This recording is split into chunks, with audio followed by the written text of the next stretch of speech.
Eliza Forsyth was 23 years old when she arrived in Yavapai County, Arizona Territory, in August of 1874, and she arrived alone, which was the first thing people noticed, and she arrived with a plan, which was the second. She had come from Flagstaff, or rather from the settlement that would become Flagstaff, which in 1874 was not yet a town, but a cluster of structures around a timber operation at the foot of the San Francisco Peaks. She had been teaching the children of the timber workers there since March, when the Yavapai County School Board had advertised for a teacher willing to take a position in the isolated settlements of Central Arizona Territory. She had answered the advertisement from Prescott, where she had arrived the previous December after the death of her mother in Albuquerque, and where she had been living on the hospitality of her mother's sister while she looked for work that paid. The Prescott position was filled by the time her letter arrived. The Flagstaff position was available. She took it. She taught in Flagstaff from March through July, and when the Prescott board advertised a second time in August for a teacher to take the new school at a mining settlement in the Bradshaw Mountains south of Prescott, she applied for it and was hired. The Bradshaw Mountain settlement was called Crown King, though in 1874 it was more a collection of intentions than a completed place, a stamp mill under construction, for active mine shafts, a boarding house, a general store with a regular stock, and approximately 60 people living in varying degrees of permanence among the ponderosa pines at an elevation of 6,200 feet. The school was a room in the back of the general store, which the mine manager had arranged when the number of children at the settlement reached 8, and the salary was $18 a month, which was adequate if she kept her living costs low, and a problem if she did not. The problem of living costs presented itself immediately. The boarding house charged $12 a month for a room and meals, which left $6 a month for everything else, and nothing for savings. She had looked at this arithmetic in Prescott before she left, and had understood that $12 of 18 to a boarding house was not a situation she could sustain, and that she needed to find housing that cost less than $12 a month, or the position was not financially practical. She had also looked at the land around the Crown King settlement on the quarter-section survey maps that the Prescott Land Office maintained, and she had identified a south-facing hillside 200 yards east of the stamp mill, in the ponderosa pine woods, where the slope was steep enough to provide a rear wall for a hillside dugout and the soil was deep enough, 20 inches of red clay, loam over sandstone, to work with. She filed a claim on 40 acres of that hillside in June, before she left for the Bradshaw Mountains, paying the $2 filing fee from the Flagstaff savings she had managed to accumulate. She told the mine manager when she arrived in August that she would be living on the hillside east of the settlement and that she would need until October to get the dwelling ready. He said, "What kind of dwelling?" She said, "A dugout." He was quiet for a moment. He said, "You're going to dig yourself a hole in the hillside and live in it." She said, "That's approximately right." He said, "It's going to be cold up here come November." She said, "That's why the south face had 2 months before the first freeze could be expected at 6,200 feet. She spent them building. The site she had chosen was a cut in the hillside where a seasonal creek had eroded a natural concavity in the south-facing slope, a shallow recess 10 feet wide and 4 feet deep where the bank had undercut itself over years of spring runoff. She deepened it, excavating straight back into the hillside with a pick and the short-handled miner's shovel she had bought at the general store, cutting into the red clay and sandstone layer below, expanding the recess to 10 feet wide by 12 feet deep by 6.5 feet high. She worked mornings before school, when the light reached the south slope, and evenings after school while the light lasted. She worked Saturdays entirely. The rear wall and side walls were the hillside itself, the cut face of the bank, which she smoothed with the flat of the shovel and left to dry. The floor she tamped firm and then covered with pine needles 3 inches deep, which she replaced as they compressed. The front wall she built of the sandstone blocks she excavated from the back of the cut, flat pieces of the local mesaverde, sandstone that split along natural plains into manageable slabs. She stacked them dry without mortar in offset courses, filling gaps with clay mud mixed with pine needles, leaving an opening 3 feet wide by 5.5 feet tall for the door. The door was pine boards from the mill's scrap pile. The mill manager gave her the scrap in exchange for tutoring his son in arithmetic through the fall, a transaction she proposed and he accepted. She hung the door on iron strap hinges she bought at the general store, $1.15. the largest single expenditure of the construction. The roof was the most important problem.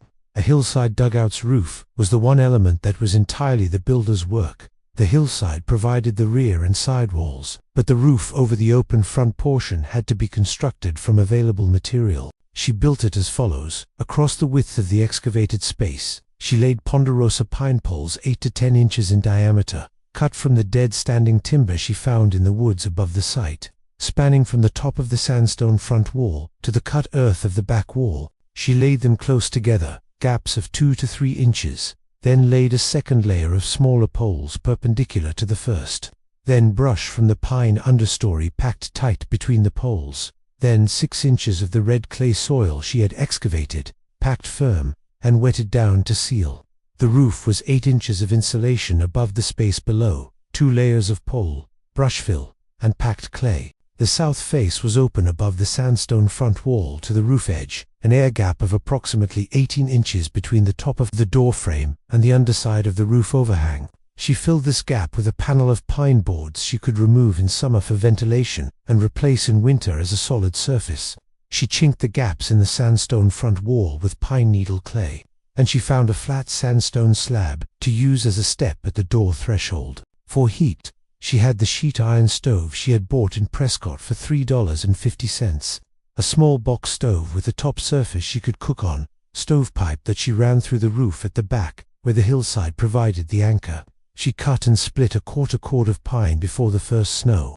She moved in on the 14th of October, 1874. The women at the boarding house had opinions. Clara Stanhope, the wife of the mine foreman, came by the site in late September when the sandstone front wall was half built and said, "You can't mean to live in this." Eliza said, "I mean to live in it." Clara said, "It's a hole in a hill." Eliza said, "With walls and a roof." Clara said, "A proper woman has a proper house." Eliza said, "A proper teacher on $18 a month has what she can afford to build." Clara said nothing further but reported to the boarding house that the new school teacher was building herself a cave. The mine manager's wife, Frances Aldrich, came by in October when the construction was complete and the stove was installed and Eliza had moved in. Frances stood at the door and looked at the interior, the smooth clay walls, the pole roof, the stove burning in the rear corner, the pine needle floor, the shelf for books and the shelf for food. She said, "It's smaller than my pantry." Eliza said, "It's 12 feet by 10 feet. Frances said, "How warm does it get?" Eliza said, "I'll tell you in January." Frances laughed, not unkindly, but with the specific amusement of a person who considers a statement optimistic, and went back to the Aldrich house. The mine manager himself, Henry Aldrich, was the only person who asked her a practical question. He came by in October and stood at the door and looked at the interior and said, "How are you handling the moisture?" She said, "The clay walls breathe but they don't pass water. The hillside drains above the excavation level," he said, "and the cold," she said. "The earth stays warmer than the air above 40 degrees year-round at this elevation.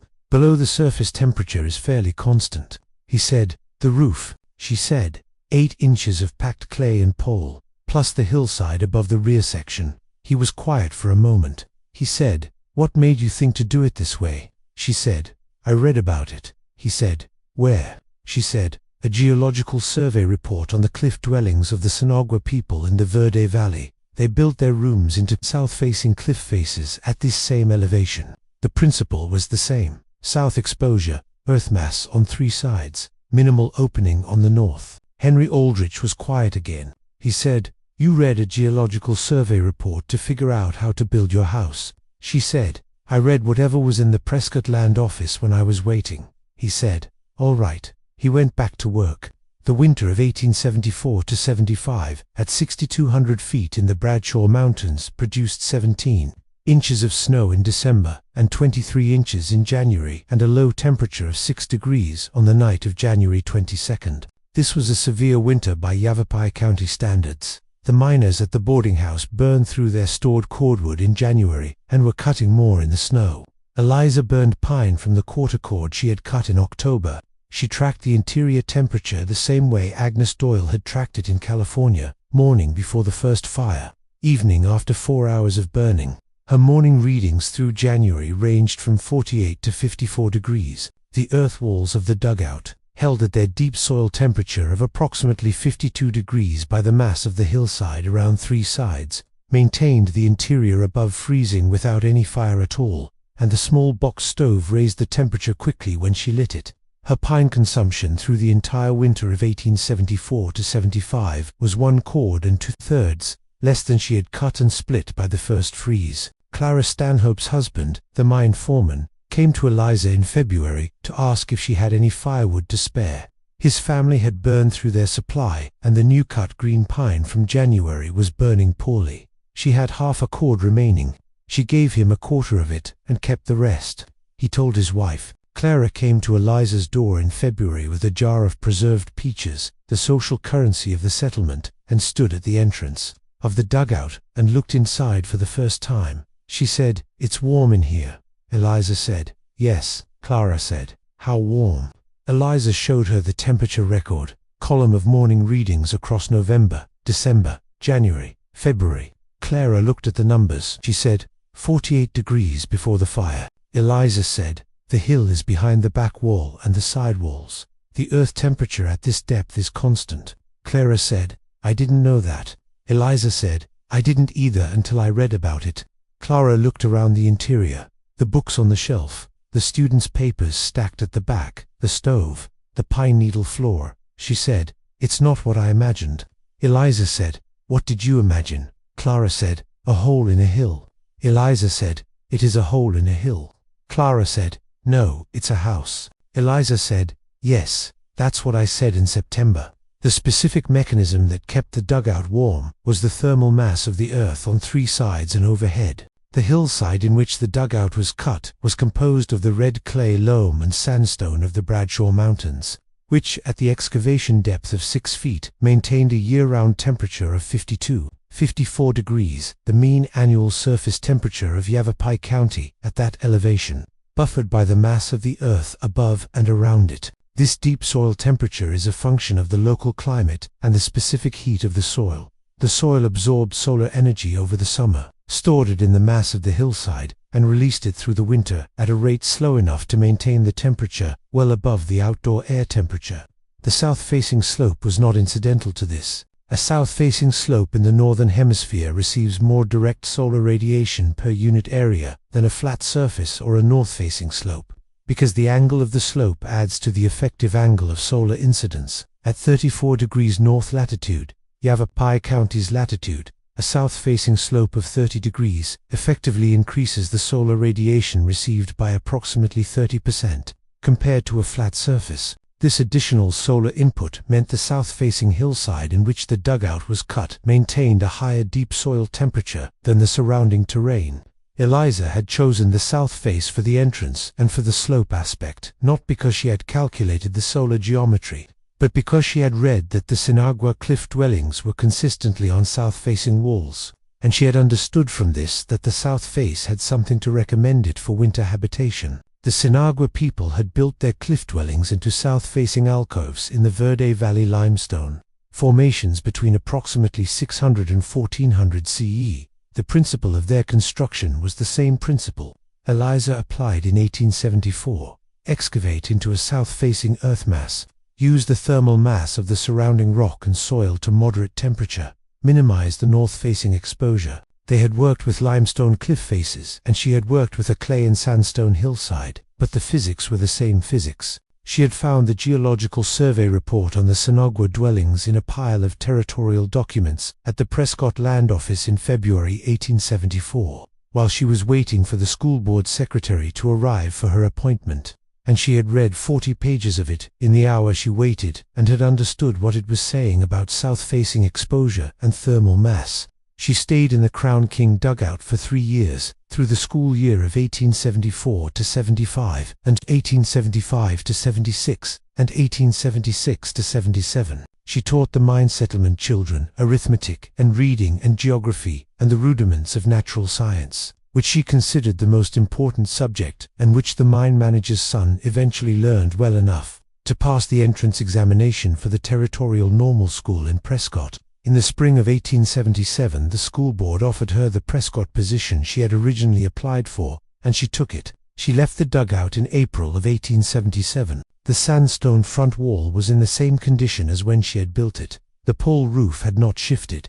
The clay interior walls had dried and hardened over 3 years into a surface smooth enough to write on, which she had occasionally done measurements, temperatures, the names of the students enrolled each year. She smoothed these over with wet clay before she left. The Crown King settlement continued. The dugout, which had no clear legal claim after Eliza's proof-up expired, she had not proved up.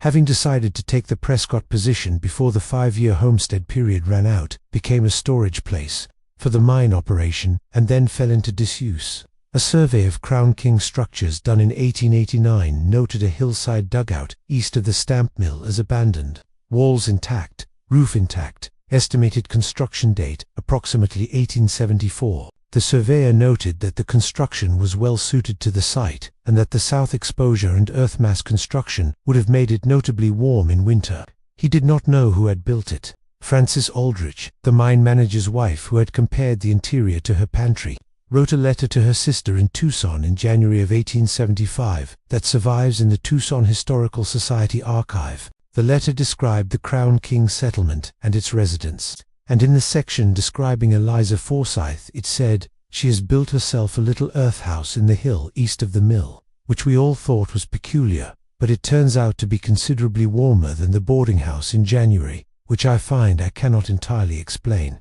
Henry says it is the earth temperature. I suppose he is right. She seems to know what she is doing, which I should have assumed from the beginning." This was accurate. Eliza had known what she was doing from June of 1874, when she filed the 40-acre claim and paid the $2 filing fee. Having already decided on the dugout, and having already read the geological survey report, and having already done the arithmetic of $18 minus $12 and found the result unacceptable, she had known before she arrived. The 3 years in the Crown King dugout at 6,200 feet in the Bradshaw Mountains were the execution of a plan she had made in Prescott while waiting for a school board secretary who was 40 minutes late. She burned 1 cord and 2/3 of wood in the first winter, less than 2 cords in the second, and less than 2 cords in the third. The boarding house, whose rooms were board-frame construction with minimal insulation, burned between 3 and 4 cords per room per winter at the mine's expense.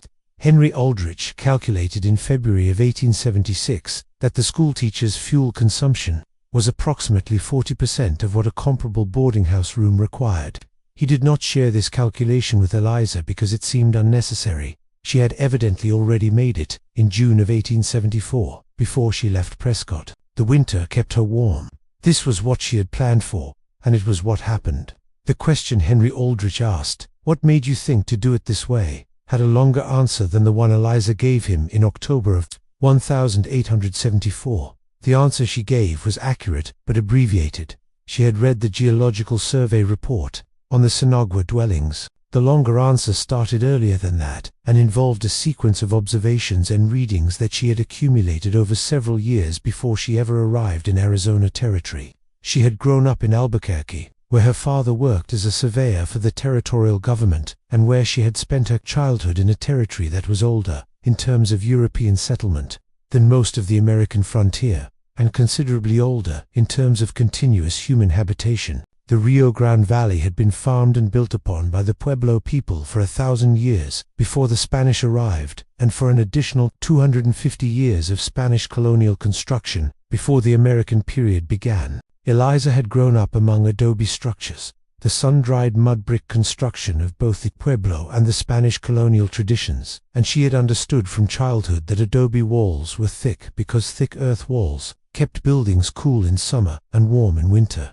This was not a principle she had learned from a book. It was a fact she had observed in every building she had ever lived in, including the Albuquerque house where she was born. The principle she had understood from the Sinagua report was an extension of what she already knew about adobe, that earth mass-moderated temperature. What the report added was the specific advantage of the hillside. The mass was not just the wall thickness but the entire hillside, an effectively unlimited thermal reservoir that maintained its temperature independent of the surface air temperature. An adobe house had walls 2 feet thick and a mass that was finite and could be cooled by a prolonged cold spell. A hillside dugout had, behind its rear and side walls, the entire mass of the hill, which could not be cooled by any winter Arizona territory, could produce. She had also read, at the Prescott Land Office, in the same February visit, a prospector's account of sheltering in a hillside dugout in the Bradshaw Mountains during a January storm in 1869. The prospector had described the dugout as the warmest shelter he had encountered. In 5 years of Arizona territory prospecting, warmer than his tent in July, and warmer than the boarding house in Prescott in January. He attributed this to the sheltered location and the earth walls, and he noted that the dugout's previous occupant had oriented the opening to the south, which he had found pleasant. Eliza read this and thought about it, and added it to what she already knew from the adobe buildings of Albuquerque, and what she had just read about the Sinagua cliff dwellings, and she understood that the principle was consistent. South exposure, earth mass, moderate the temperature. The geological survey report she had read was written by a member of the Wheeler Survey, the United States Geographical Surveys west of the 100th meridian, which had been conducting systematic mapping and geological assessment of the southwestern territories since 1871. The Wheeler survey teams passed through Arizona territory on multiple occasions in the early 1870s, and their reports, deposited at the territorial land offices as they were completed, constituted the most detailed technical documentation of the territory available to a person waiting in the Prescott Land Office in February of 1874. Eliza had read the Sinagua section because it was the section that was open on the table when she sat down, and she had continued reading because it was clear to her by the second page that the information was relevant to the problem she was already thinking about. The Wheeler survey geologist who wrote the Sinagua section had noted that the cliff-dwelling alcoves were consistently on south-facing cliff faces at elevations between 4,000 and 6,000 feet, and that the orientation appeared deliberate. There were suitable alcoves on north and west faces that showed no signs of habitation, while south and southeast-facing alcoves of similar size were occupied. He attributed this to the solar exposure differential, which he calculated for a sample alcove using the known solar geometry for the latitude and the measured slope angle of the cliff face. His calculation showed a 30 to 40% increase in solar radiation received by the south-facing alcove compared to a flat, horizontal surface at the same location. He noted that this would produce a meaningfully higher surface temperature and, through the mechanism of heat absorption by the rock mass, a higher interior temperature through the winter months. Eliza had read this calculation and had understood it. She had not calculated the solar geometry for the Crown King hillside. She did not have the instruments or the training for that precision, but she had the principle, and she had a south-facing hillside that she could observe, which received direct sun from an hour after dawn through mid-afternoon, while the north-facing slopes around the settlement stayed in shadow until noon on the shortest days. The south face was warmer. The south face received more sun. The Wheeler survey geologist had explained why, and the Sinagua people had understood it first, without any surveyor's calculation, through the direct observation of which alcoves were warm. The construction of the front wall from local sandstone deserves specific attention because it was the most technically demanding part of the work, and because Eliza's choice of dry stone construction without mortar was deliberate and based on a specific practical judgment. Mortar in 1874 Arizona territory was lime mortar, slaked lime mixed with sand and water. Lime was available at the Crown King General Store, carried in from Prescott at considerable freight cost, and was priced accordingly. Eliza had calculated the quantity of mortar she would need to set the sandstone front wall, and had found the cost unacceptable relative to her budget. The alternative was dry stone construction, stones laid without mortar, relying on the fit of the pieces and the weight of the courses above to hold the wall together. Dry stone construction in sandstone has specific advantages over mortared masonry for a structure of this type. The Mesaverde sandstone of the Bradshaw Mountains splits along natural bedding planes into flat slabs of fairly consistent thickness, which lay well in horizontal courses without requiring the shaping that irregularly shaped fieldstone would need. The flat contact surfaces between courses provide substantial friction, and the weight of each course above locks the courses below against lateral displacement. A dry stone wall of well-selected flat sandstone, properly laid in offset courses with the larger pieces at the base, is structurally adequate for the loads a single-story front wall carries. Eliza had observed dry stone construction in the ruins of Pueblo structures in the Rio Grande Valley. The older Pueblo walls were consistently dry stone, and they had been standing for centuries. The chinking she used pine needle clay, a mix of the red clay soil and pine needles she had accumulated from the floor clearing, served as a draft seal rather than a structural mortar.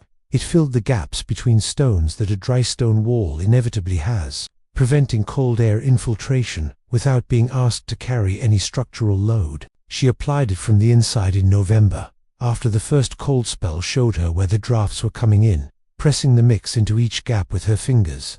The wall, after chinking, was draft-free. The structural work was done by the stone and the weight above it. The door frame she built from mill, scrap pine, to upright posts mortised into the stone threshold and reaching to the roof overhang. A horizontal lintel across the top. The door itself was horizontal pine boards nailed to two diagonal braces in a zeppatone that prevented the rectangular frame from racking out of square.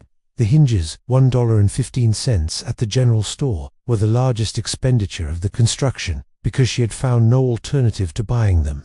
Total construction cost: the $1.15 for hinges, the $2 for the homestead filing fee, and $3.50 for the box stove. $6.65, not counting the teacher's own labor. The mill scrap lumber was given in exchange for tutoring. The sandstone came from the excavation. The clay came from the excavation. The poles came from the dead standing timber in the woods. The pine needle chinking came from the floor clearing. The stovepipe she had carried from Prescott with the stove. She made $6.65 of purchased materials into a dwelling that kept her warmer in January than the $12 month. Boarding house kept the miners who paid for it. The boarding house rooms were board frame construction, 1-inch pine boards on a light frame, with the gaps between exterior boards filled with newspaper and rags against the drafts. The insulation value was negligible. The thermal mass was nothing. The wind came through at the joints when the January storms blew from the northwest, and the stove had to run hot all night to keep the room above 40 degrees when the outdoor temperature dropped below 10. Eliza's stove ran at a moderate setting from 8 in the evening until she slept. She banked it before sleep. She woke to 48 to 54 degrees and lit it again. The earth walls of the hillside had done most of the work while she slept. The 8 children she taught at Crown King in 1874 to 75 came from the families of the miners, the mill workers, and the 2 merchants at the settlement. Their ages ranged from 6 to 14. She taught them in the back room of the general store, which had been cleared of goods and fitted with a table and benches. A small blackboard the mine manager had hauled up from Prescott, and 3 oil lamps for the winter months when the light failed before the school day ended. The curriculum she taught was her own construction, since the Yavapai County School Board provided no curriculum materials and expected her to manage the schooling from her own knowledge and whatever books she could obtain. She had brought from Prescott a spelling book, a grammar, an arithmetic text, a geography with maps, and a collection of natural science readings she had assembled from the Territorial Library before she left. She considered the natural science readings the most important element of what she taught. Not because arithmetic and spelling were unimportant, but because the natural science readings required students to observe things and reason from the observations, which was a skill she considered more generally useful than the specific knowledge the other subjects conveyed. She taught the mine manager's son, Thomas Aldrich, 11 in 1874, the elements of geology and the principles of surveying using the territorial maps her father had given her. Thomas had a facility for spatial reasoning that she recognized and cultivated, and by the spring of 1876, in his 3rd year with her, he could read a topographic survey map and identify the terrain features from the contour lines as readily as she could. This was the foundation of his performance on the Territorial Normal School Entrance Examination in 1877, which required candidates to demonstrate basic surveying knowledge as a component of the science section. He passed with the highest score the examiner had recorded for a student from a settlement school. Henry Aldrich thanked her for this when she left in April of 1877. He said, "Thomas would not have passed that examination without what you taught him." She said, "He would have found it eventually." Henry said, "Eventually is not when it happened. He's going to Prescott in September because of what you did here." She said, "What you did here was give me the wood scraps for the door, which I appreciate." Henry laughed. He said, "I hadn't thought of it as an exchange." She said, "I did." She had thought of almost everything as an exchange, since the age at which she had understood that $18 a month required careful allocation. The tutoring for mill scrap was an exchange. The quarter cord of firewood she gave the Stanhope family in February was an exchange for the preserved peaches Clara brought in March, which she ate through April when the fresh food was not yet available. The 3 winters at Crown King were an exchange of her teaching for the use of the land and the access to the territorial documents and the time to think about what she had read and what it implied for how to live in a place that was cold in winter and where the materials available were sandstone and pine and red clay soil. She had thought clearly about the exchange before she left Prescott, and the thinking had produced the Dugout, which had produced 3 winters of warmth at a cost that left her, when she took the Prescott position in April of 1877, with savings that she had not had when she arrived in Arizona Territory in December of 1873. The colony had been brief and the accounting had been sound. The winter had kept her warm. This was the plan and the outcome, and the plan was the reason for the outcome. The specific comparison between the Dugout's thermal performance and the boarding houses in the winter of 1874–75 was documented not only in Frances Aldrich's letter to her sister, but in the account book of the Crown King General Store, which recorded fuel sales throughout the winter. The boarding house purchased cordwood from the general store at $3.50 per cord as the winter progressed, with a purchase record that showed the rate of consumption through the season: 1 cord in November, 1.5 in December, 2 in January, 1.5 in February. 6 cords total for the boarding house, which had 12 sleeping rooms and a common room and a kitchen. Half a cord per room for the season, at $3.50 per cord, was $1.75 per room in fuel cost, a cost that was included in the $12 monthly room rate, and that represented a real constraint on the boarding house's operating margin. The general store account book showed no fuel purchase by Eliza Forsyth. She had cut her own wood from the dead standing timber in the Ponderosa pine woods above her claim, which was legally her right on homesteaded land, and which cost her only the labor of the cutting.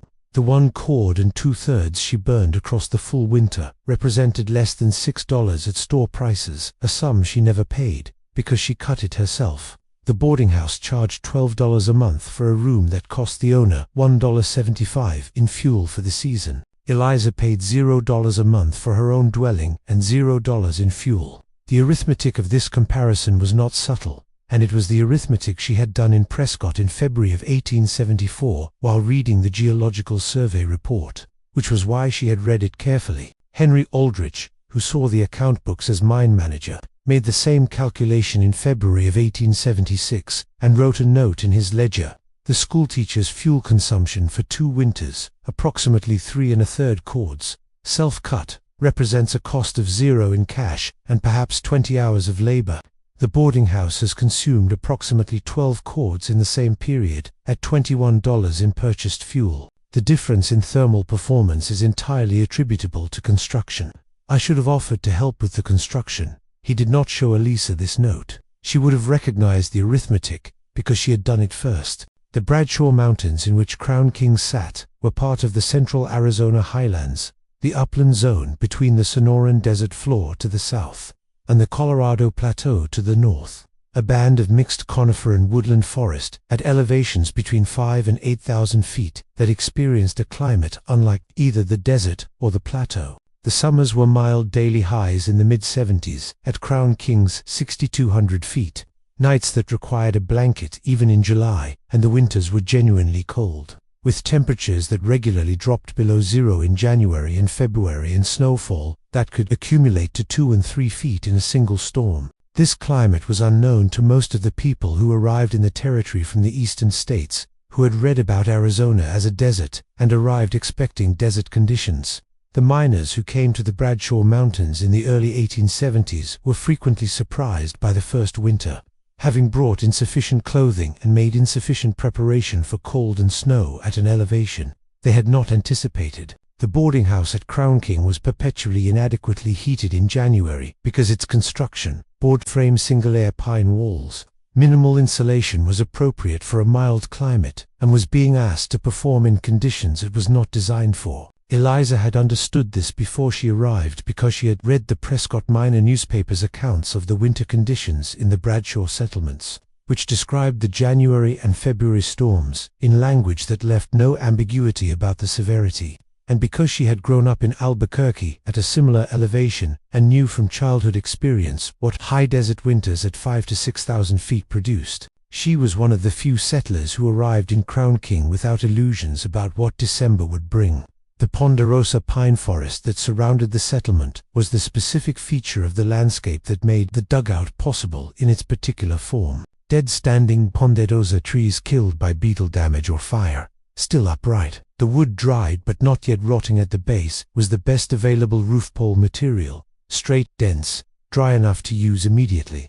Available in quantities she could process with a handsaw and the short axe she had bought in Prescott. She selected poles from the dead-standing timber within 200 yards of the site, cutting and limbing them and carrying or rolling them down the slope to the building site. The ponderosa pine of the Bradshaw Mountains grows large enough that poles of 8 to 10 inches diameter were common in the dead-standing material, larger than she needed. But she could split them if necessary, and she found sufficient poles of the right diameter without splitting. The living ponderosa around the site provided the brush for the roof fill. She cut the branch tips from several living trees, taking not more than a third of the crown from any one tree, which was the practice she had seen the Spanish settlers use in New Mexico when they cut brush for their flat-roofed adobe buildings. The branch tips were still supple with resin and compressed well between the roof poles, filling the air gaps and providing the base for the clay layer above. The red clay soil she excavated from the rear of the dugout was approximately 40% clay fraction, which made it ideal for both the wall chinking and the roof covering. Pure clay would crack on drying.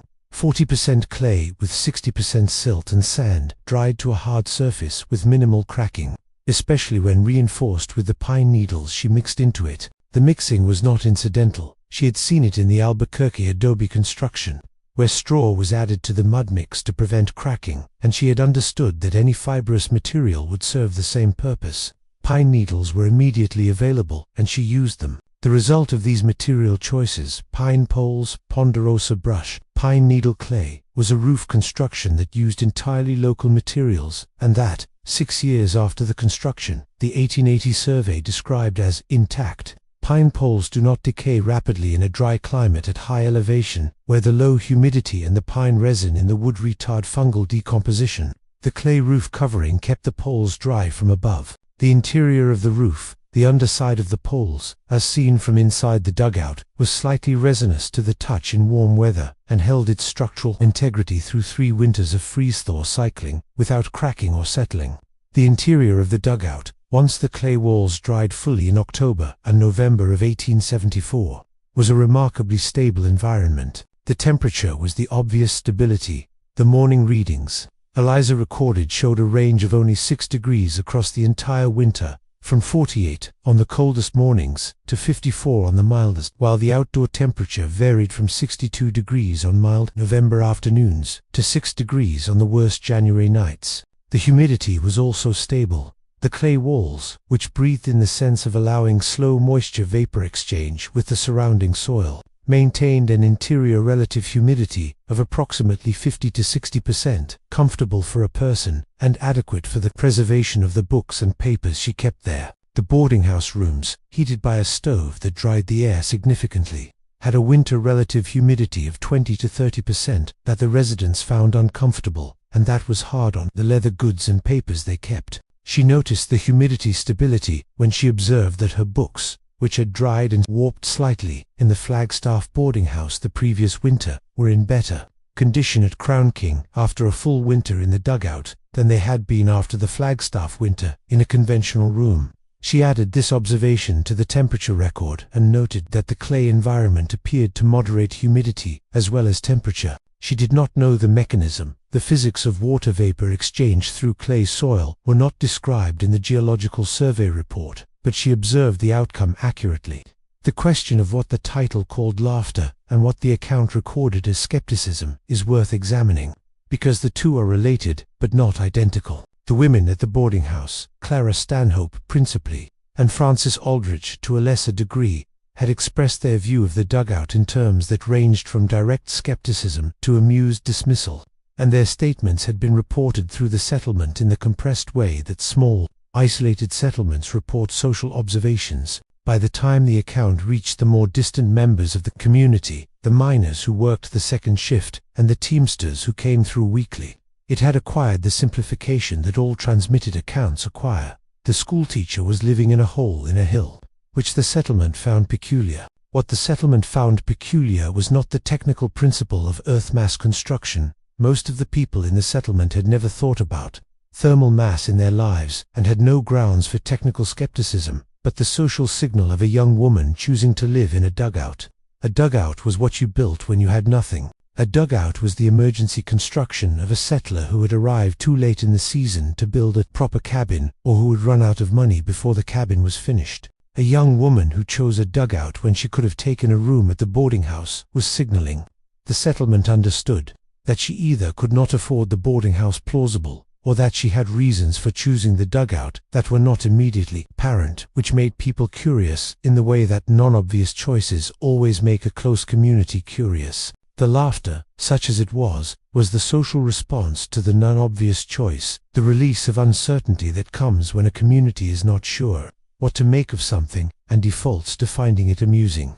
Clara Stanhope's "You can't mean to live in this" was not cruelty. It was the statement of a person who had assumed that a young woman with options would make the obvious choice, and who was surprised to find that this one had not. When the January temperatures revealed that the non-obvious choice had been the better choice, the response shifted from amusement to the specific attention that people give to a person who has been right about something they were wrong about. Eliza received this attention with equanimity. She had not built the dugout to prove anything to the settlement. She had built it because 18-12 left 6, and because the geological survey report had told her the south-facing hillside would be warm, and because she had grown up with adobe walls and knew what earth mass did to interior temperature. The settlement's opinion of the dugout had been relevant only insofar as it was the opinion of people she taught alongside and traded with and lived among. Their change of opinion in February was welcome, but it had not been the purpose of the construction. The purpose of the construction was to be warm and to have money remaining at the end of the school year. Both purposes were achieved. The winter had provided the demonstration, without her having to make an argument. This was the quality of the outcome she had planned for, a result that spoke for itself to people who had not understood it in advance. In language, temperature, firewood, warmth, they could not misread. The winter kept her warm. She had known it would. The 3 years she spent in Crown King left specific marks in the territorial record that are worth noting separately from the account of the dugout itself. The temperature records she kept morning and evening readings across 3 winters, 1874-75 through 1876-77, were the only systematic temperature record taken in the Bradshaw Mountains at that elevation for that period. The Weather Bureau had no station in the Bradshaw Mountains until 1882. The Prescott Station, at 5,300 feet, was the closest official record, and its readings were not fully representative of the 6,200-foot conditions at Crown King, where the elevation added approximately 4 to 5 degrees of additional cold to the minimum temperatures and extended the frost season by several weeks on each end. When the Wheeler Survey conducted an additional assessment of Yavapai County in 1878, the year after Lisa left, the survey party included a meteorologist who was compiling temperature data for the territorial climate record. He visited Crown King as part of his survey and asked whether anyone had temperature records from the settlement. Henry Aldrich told him about the school teacher's records and found them among the papers Eliza had left with the school board when she departed. The meteorologist transcribed them into the Wheeler Survey climate record, where they became the only systematic temperature data for the Bradshaw Mountains at 6,200 feet for the 1870s. The record showed exactly what Eliza had observed and noted. Interior temperatures ranging from 48 to 54 degrees on winter mornings before the first fire. Outdoor temperatures ranging from 6 degrees to mid-60s across the same period, and a consistent differential of 40 to 45 degrees between the earth mass, interior, and the outdoor air during the coldest weather. The meteorologist noted in his transcription that the interior readings appeared to be from a hillside dugout of earth mass construction, and that the differential between indoor and outdoor temperatures was consistent with the thermal properties of the local clay soil at that depth. He did not know who had taken the readings or why. He included them in the record because they were accurate and systematic and the only data available for that location. The records Eliza had kept in the small notebook she used for the temperature log, had been made in the same spirit she brought to everything practical, because the information was useful, because recording it cost nothing beyond the habit of consistency, and because she expected that what she observed would be relevant to decisions she or someone else would make later. She had been right about this, as she had been right about the south face and the earth mass and the arithmetic of 18-12. She left the temperature notebook with the school board records when she went to Prescott. She did not ask for it back. It had served its purpose for her, and it served a further purpose for the Wheeler Survey meteorologist 4 years later. And the records are in the Federal Climate Archive in Washington, where they were deposited when the Wheeler Survey material was transferred. They are the 3 winters' evidence of what earth, mass, and south exposure, and 6,200 feet of Bradshaw Mountain ponderosa forest, due to the temperature inside a hillside dugout, when January arrives and the rest of the settlement is cold. The winter had kept her warm,